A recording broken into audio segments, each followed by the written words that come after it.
ইবাদত করা ও পরদিন রোজা রাখা কতটুকু শরীয়ত সম্মত? ভাইয়েরা আমার, শবে বরাত উপলক্ষে রাতভর একত্রিত হয়ে মসজিদে ইবাদত বন্দেগী করা কোনো হাদিস দ্বারা প্রমাণিত নয়।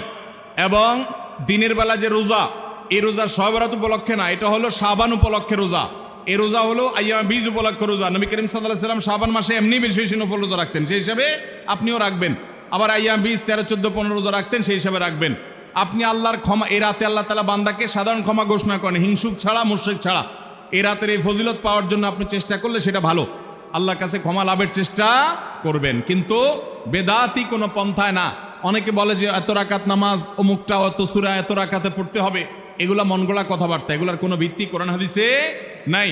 আবার অনেকে মনে করে হালুয়া রুটি খাইতে হবে, আতশবাজি করতে হবে, আলোকসজ্জা করতে হবে, শবে বরাতকে কেন্দ্র করে যা হয় তার বেশিরভাগই বেদাত এবং ভুয়া, মনগড়া ভিত্তিহীন, এগুলার